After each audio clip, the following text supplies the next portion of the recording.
warahmatullahi wabarakatuh. Alhamdulillah hari Senin tepatnya pada tanggal 22 Maret 2001 saya dalam program Edi Bali Channel mengunjungi salah satu pesantren yang ada di Kabupaten Jemberana, tepatnya di Desa Pebuahan, Kecamatan Negara, Dusun ya Pak ya, Dusun Pebuahan, Kecamatan Desa Banyu Biru, Kecamatan Negara, Kabupaten Jemberana Pak. Alhamdulillah hari ini saya bertemu langsung kepada pengasuh dari pondok pesantren, tepat namanya Pondok Pesantren Nurul Kholis. Nah, ini beliau. Assalamualaikum Pak Yai. Waalaikumsalam. Ini nama beliau adalah Ustadz atau Kiai Ahmad Khalifatul Rasyidin. Nah, namanya islami banget ya. Nah, sahabat-sahabat pecinta Edi Bali Channel, kita akan mewawancarai beliau terkait dengan pondok pesantren yang beliau asuh. Saya mau tanya nih ya Pak Kiai. Ya, Nah, pondok pesantren Nurul Kholis yang ada di Pebuahan ini yang panjenengan asuh didirikan tahun berapa Pak? Tahun 2016. Nah, tahun 2016. Jadi pondok pesantren Nurul Kholis ini didirikan tahun 2016. Terbilang masih muda Pak ya, tapi rintisannya sudah lama Pak ya. Karena latar belakang pondok pesantren ini kalau nggak salah dulunya masih di daerah lain kayak di sebelah barat ya, masih TPQ ya. Alhamdulillah berkembang menjadi pondok pesantren yang lumayan sudah berkembang, karena lembaga yang ada di pondok pesantren ini sudah bisa dikategorikan hampir lengkap. Karena ada PAUD, RA, MI, MTS sama MA. Kalau boleh tahu nih Pak Kiai, Madrasah Diniyah. Tambahan lagi satu lagi, ada lembaga non formal yaitu Madrasah Diniyah, PPQ dan Tahasus. Nah, itulah beberapa lembaga formal maupun non formal yang dimiliki pondok pesantren Nurul Kholis Pebuahan ini. Tempatnya sangat strategis, sahabat Edi Bali Channel, karena posisinya berhadapan langsung dengan pantai Pebuahan. Di sana terlihat ada Pulau Jawa, tepatnya Alas Purwo. Nah, di sini juga bisa diambil view-nya dan lihat. Nah, oke cukup. Nah, kembali 40 lagi. meter, 40 meter laut. Nah, kira-kira sekitar 40 meter dari bibir pantai. Kita lanjut, mau bertanya Pak Kiai. Monggo. Santri yang ada di sini santri cewek saja atau perempuan saja atau santri laki-laki juga? Ada santri laki-laki, ada santri cewek. Nah, berarti di pondok pesantren ini juga ada laki-laki, ada santri perempuan yang alhamdulillah kalau tidak salah santrinya sudah puluhan, bahkan ratusan ya. Puluhan. Baru puluhan ya. Santrinya sudah puluhan dari durasi 2016 sampai saat ini 2001 sudah meluluskan. Sudah pernah meluluskan? Meluluskan untuk MTS sudah, untuk tahun ini MA ya. Alhamdulillah, berarti pondok pesantren yang sudah berdiri kira-kira 5 tahun berjalan ini sudah pernah meluluskan beberapa lulusannya dari lembaga-lembaga formal yang ada di pondok pesantren ini. Alhamdulillah. Kebetulan pondok pesantren ini juga bekerja sama pada instansi-instansi terkait, khususnya di Kementerian Agama, juga instansi Kementerian Pendidikan untuk mengelola sistem pendidikan formalnya ya. Tidak lepas dari itu bahwa lembaga pesantren yang dimiliki oleh atau diasuh langsung oleh Ustadz Nurul Kholis, Ustadz Ahmad Khalifah ini juga sering mengadakan kegiatan-kegiatan pendidikan dan kegiatan-kegiatan keagamaan ya. Bahkan beberapa tokoh-tokoh nasional atau bahkan tokoh yang ada di Provinsi Bali ini sempat mengunjungi pondok pesantren yang ada di Pebuahan ini. Luar biasa. Progres pendidikan. Nah, kita bicara pendidikan nih Pak Kiai. Progres pendidikan, cita-citanya nanti lembaga pendidikan yang ada di Pondok Pesantren Kholis ini akan dibawa kemana arahnya? Arahnya anak-anak yang belajar di sini nanti mampu beradaptasi di lingkungan masyarakat, lingkungan mana saja, dalam keadaan situasi bagaimana saja. Mereka akan dididik dan dipraktekkan langsung bagaimana dia bisa beradaptasi di suatu lingkungan di luar sana. Progresnya begitu saja, nggak muluk-muluk. Yang penting anak ini bisa beradaptasi, baik di dalam pendidikan, seandainya nanti di luar sana disuruh mengajar, baik mengajar agama, mampu.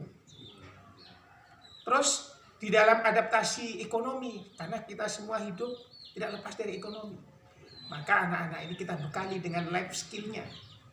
Nah, jadi ada program-program life skill untuk mengembangkan kemampuannya, diajari ngelas, karena prospek ke depan itu ngelas itu bagus prospeknya. Kenapa bagus? Karena sekarang rumah pakai besi semua sekarang, apa-apa pakai besi sekarang. Jadi ngelas itu penting. Jadi kedepannya orang mengelas itu sangat dibutuhkan. Nah ini, nah, bekal dia nanti supaya di luar sana tidak pelongo-pelongo tentang ekonomi. Karena ekonomi ini sangat penting. Jadi jangan menjadi santri tadi tidak ambil bagian dalam ekonomi. Di wirausaha kami mendirikan ada kuliner, ikan bakar. Nanti anak-anak diajarkan bagaimana mengelola ikan bakar, diajarkan minuman masa kini,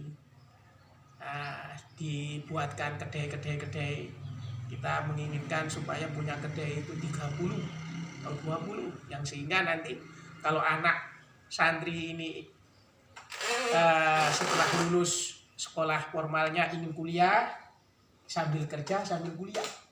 Kalau memang sudah tidak kuliah ingin kerja saja, oke, ada lapangan pekerjaan. Jadi kita sekolah pesantren menyediakan lapangan pekerjaan. Berarti pondok pesantren ini menyiapkan kader-kadernya, santri-santrinya, santriwati, santriwannya sebagai siap pakai di masyarakat ketika progresnya itu aja, nggak usah mulu-mulu. Alumni nanti di masyarakat. Luar biasa. Dan selanjutnya nih Pak Kiai, kawasan pesantren ini kan bersentuhan langsung dengan masyarakat sekitar. Respon masyarakat yang ada di sekitar pesantren gimana?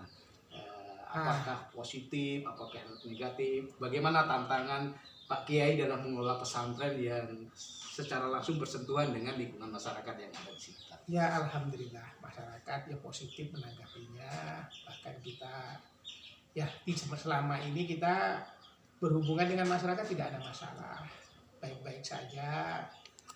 Cuman karena kita hidup di lingkungan pantai pesisir yang notabene orang semua sibuk melaut, ya, kita ya harus memahami semacam itu. Bagaimana kita menempatkan diri berdampingan dengan orang-orang yang sibuk dengan pekerjaan.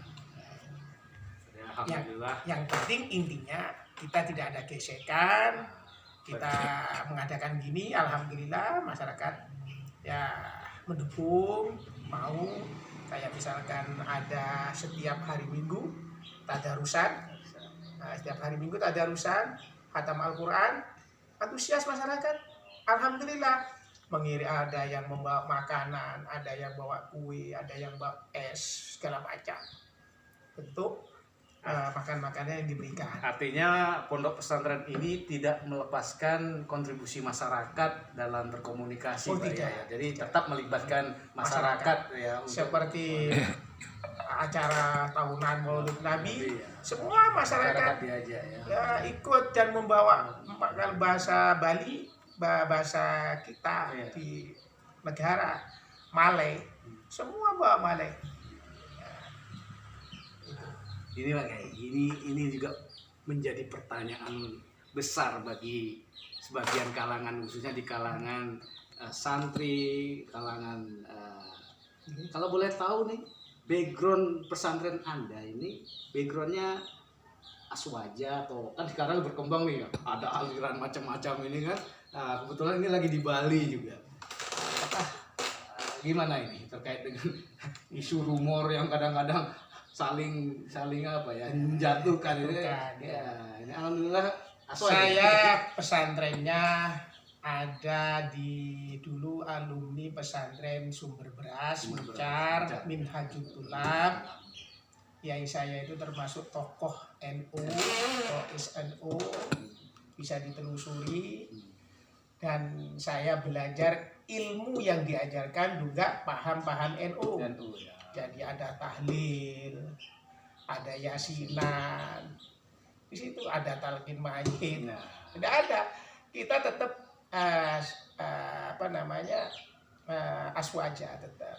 Bahkan di situ diajarkan tentang kewaswajaannya. Hujah, ada kitab hujah. Nah, itu diajarkan. Kemudian tetapi kita di pondok pesantren itu ada namanya Mijan Kubro. Mijan Kubro itu adalah kitab untuk memahami 4 madhab. Nah, jadi bukan berarti kita tidak paham dengan madhab lain. Kita diajarkan 4 madhab. Nah, artinya kita tidak merasa karena kita aswaja kemudian paling benar sendiri, tidak menutup diri dengan Menutup wawasan diri. yang lain. Nah, kita tidak menyalahkan karena mereka punya hujah juga. Betul. Artinya kita diajarkan tentang 4 madhab, jadi kita paham. Iya.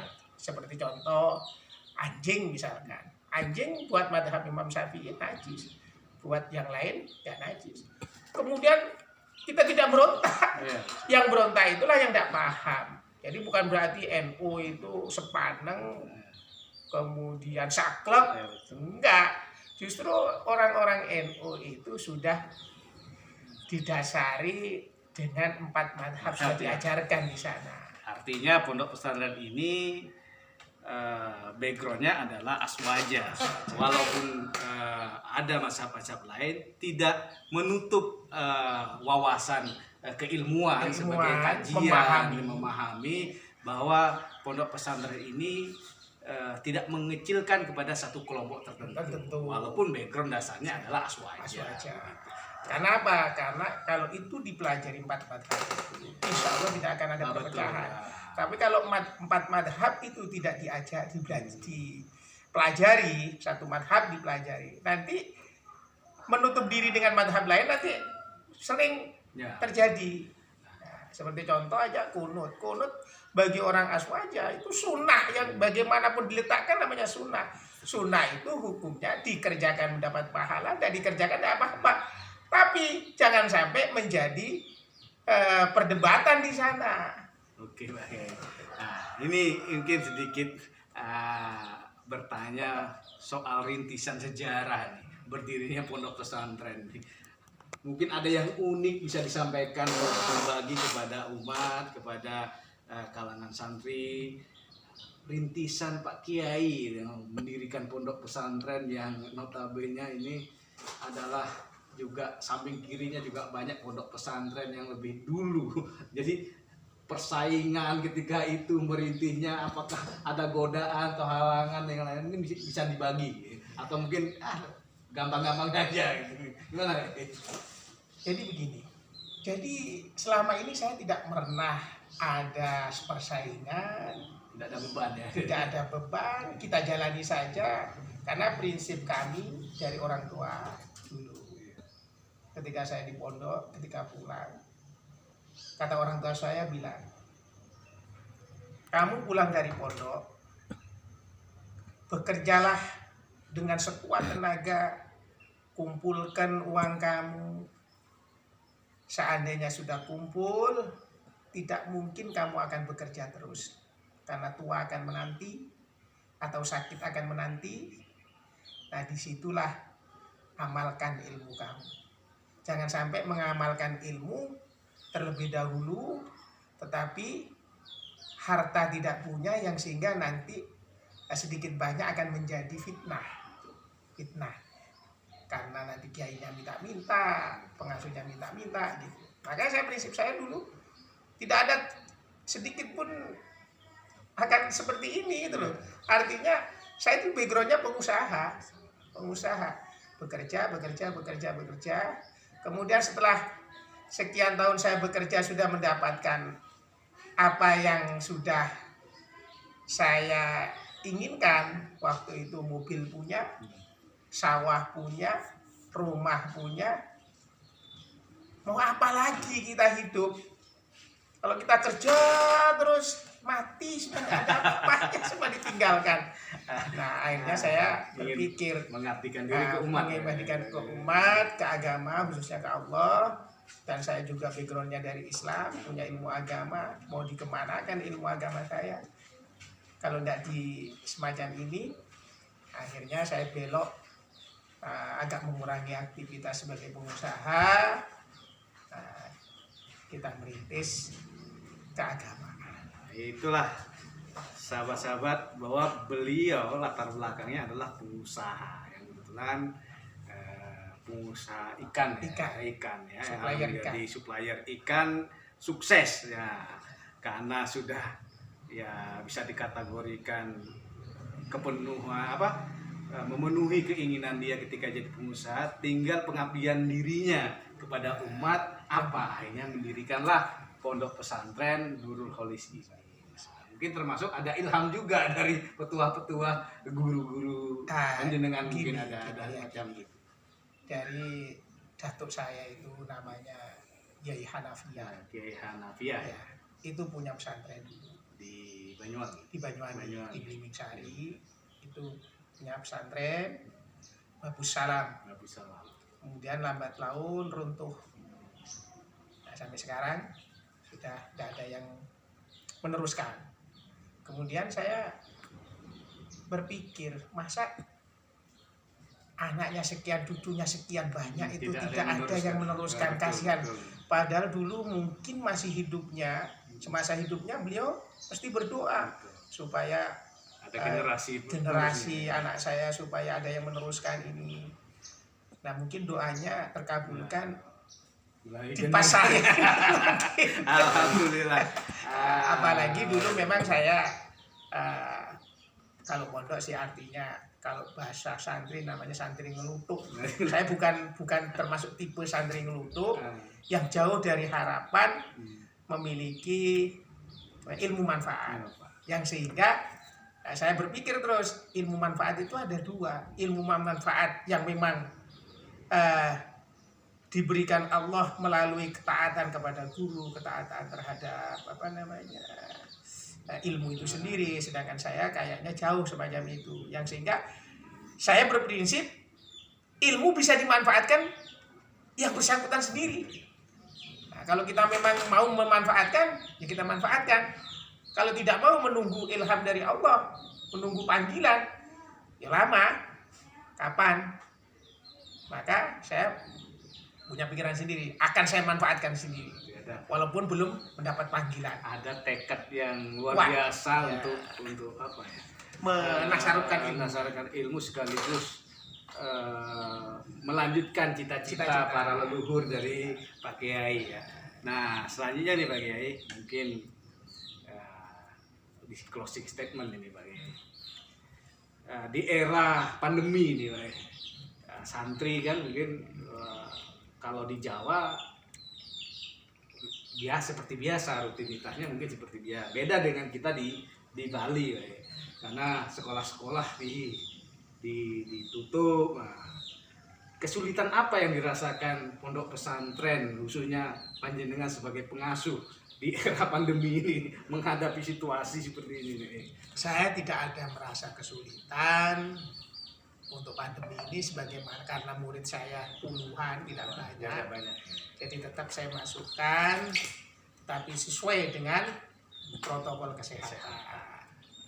Artinya karena memang lingkungan ya nggak ada yang heboh dengan corona. Corona ya. Di lingkungan kita sendiri. Beraktivitas seperti Orang biasa beraktivitas ya. biasa ke laut, ekonomi pun tidak pengaruh karena di sini penghasilannya laut. Betul. Nah, artinya tidak ada kendala apapun, cuman kendalanya ya di dalam sekolah formalnya yang tetap mengikuti aturan Kemenak, aturan Kemendikbud, tetap pendidikan daring. Tapi untuk pesantrennya tetap masuk sebagaimana bahkan ada hikmahnya waktu yang untuk agama lebih banyak Alhamdulillah. dipergunakan, yang sehingga anak-anak ini lebih mudah untuk mengarahkan ke ilmu agama. Oke, terima kasih Pak Kiai. Terima kasih banyak ini atas labnya. Ya, sahabat-sahabat pecinta Edi Bali Channel, mungkin cukup sekian dulu wawancara kita dengan pengasuh dari Pondok Pesantren Nurul Kholis yang ada di Dusun Pebuahan, Kecamatan Negara, Kabupaten Jembrana. Perlu diketahui para orang tua yang ingin menyantrikan putra-putrinya, monggo bisa daftarkan di Pondok Pesantren Nurul Kholis karena pendaftaran sudah dibuka, Pak. Sudah dibuka untuk tahun ajaran 2001-2020. Adapun lembaga yang dimiliki, sekali lagi saya ingatkan, ada RA, Raudatul Anfal, ada Sanawiyah, ada Madrasah Aliyah, Ada sekolah diniyah dan TPQ. Terus ada lagi program khusus, ada program khusus lagi. 2 tahun membaca kitab 2 kuning, tahun membaca kitab kuning, 2 tahun berbahasa 2 Arab, tahun berbahasa Arab, 2 tahun selanjutnya 2 bahasa tahun Inggris. bahasa Inggris. Dan insya Allah santri-santri yang ada di Pondok Pesantren Nurul Kholis ini akan dibekali dan disiapkan dengan keterampilan sehingga nantinya ketika keluar dari Pondok Pesantren Nurul ini tidak susah dan siap bersaing di dunia ekonomi. Oke, maaf tadi tahun ajaran 2001-2002 dan di sini juga disediakan 2022 dan di sini juga disediakan asrama putra maupun asrama putri.